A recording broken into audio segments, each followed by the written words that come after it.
Ima and Bisi were colleagues and they were posted to a new location, a new state entirely where they didn't know anybody.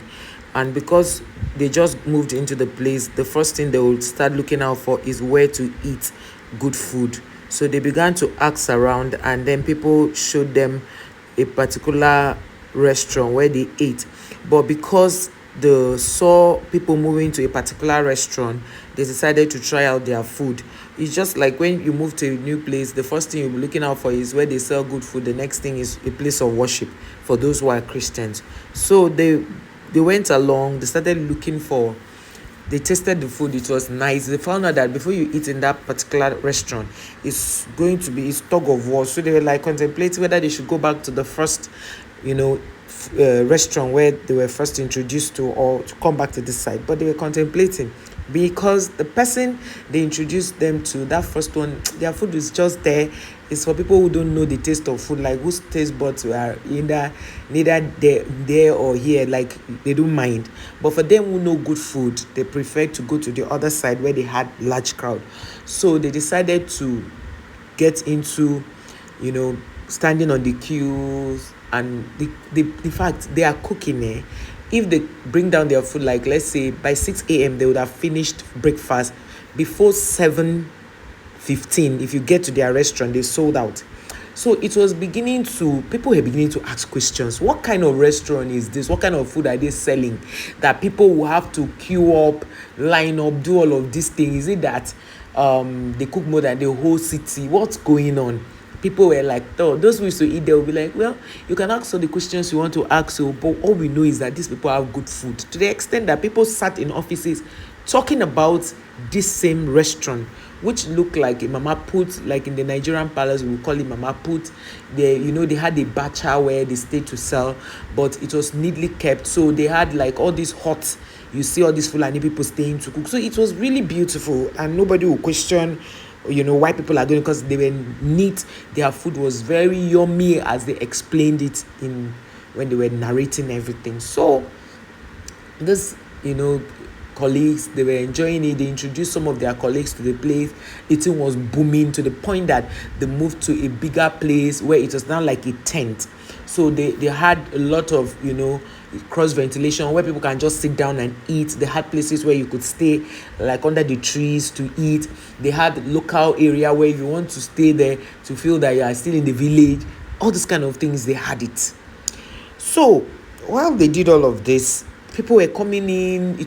Sometimes they will hold family reunions where they will cook for families. Like when you come, you pick a package for your family, and people came there to buy food in bulk. Nobody had any thought that anything was amiss, anything was fishing. Everybody bought food. They were comfortable, eating, So one day a lady came to that place to buy food. I started perceiving something, and what she was perceiving was like something like a corpse, like that kind of, some people that know how those things are perceived. So, or smell those things, how they perceive those things. They say it smells like this because maybe they have worked with those kind of things, or or have been in a situation where they perceived it. So when she said that, she mentioned it to somebody. The person said, are you sure they are not using means to cook the food? She said no, she doesn't think so, that's not even her first time, but that today's own is different. That's what's going on.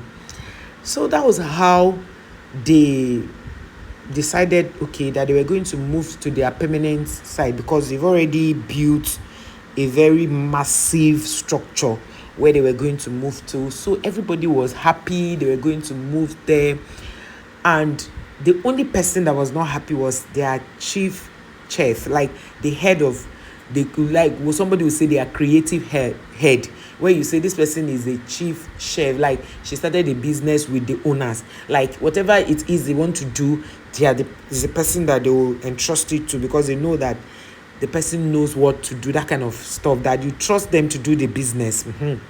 Those kind of people. So they didn't know that person that been cooking for them all these years, for about 5 good years, was a ghost. The person was not a normal person. Now they will begin to understand why the person was always having always fixing things, like something before something will happen, the person would have known. She will know, before they do it, the person knows the next step to take. The person was, this, it was on top of the matter. When they say, we are on top of the matter, that was the case of this person. So they will not even remember or think about if anything is bad, because if they are selling, the business is moving and everybody is happy, there will be no questions, right?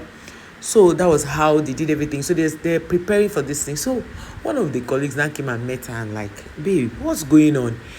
Everybody is happy that they are moving to a bigger place and she is not happy. They didn't know that the reason why she was not happy was because as they are moving to that bigger place, more people will come and somebody that knows her might just come there. And her, you see, so, okay, a backstory here.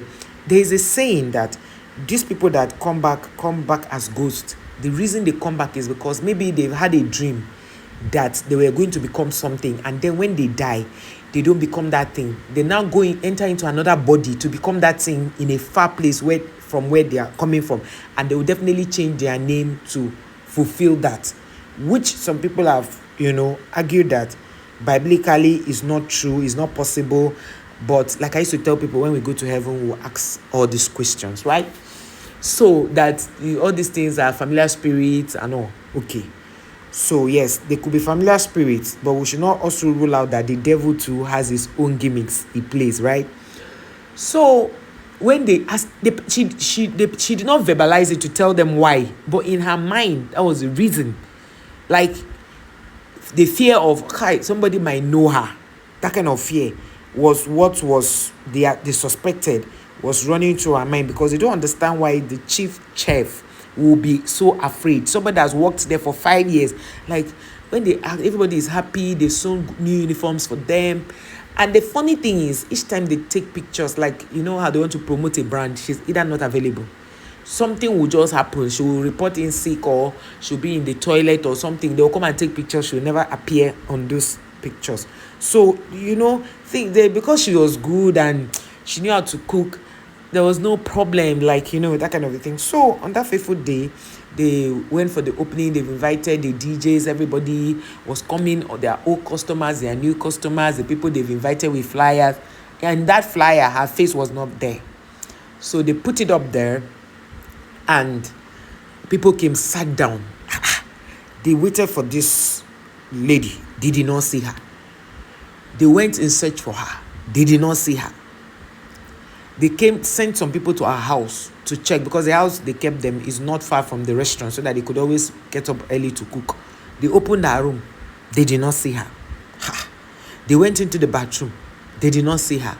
Her things were still in the room, but they couldn't find her. They went into the lobby. They didn't see her. They began to ask questions. People were like, some people said when they were coming, they saw her going somewhere dressed in a normal outfit.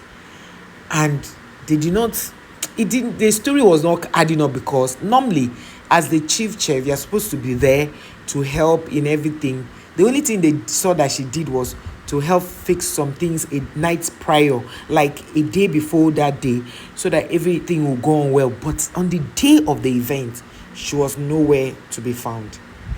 And now, I think what she just didn't want it to be like a case of missing person. So she wrote something on a piece of paper and gave it to one of their dispatch riders who was on his way to the place, so that they can take out some dispatch, some food to people who are maybe still ordering on the day of their relocation and opening. And on that letter, they read that she is sorry she cannot come back, that she's not the person they thought she was.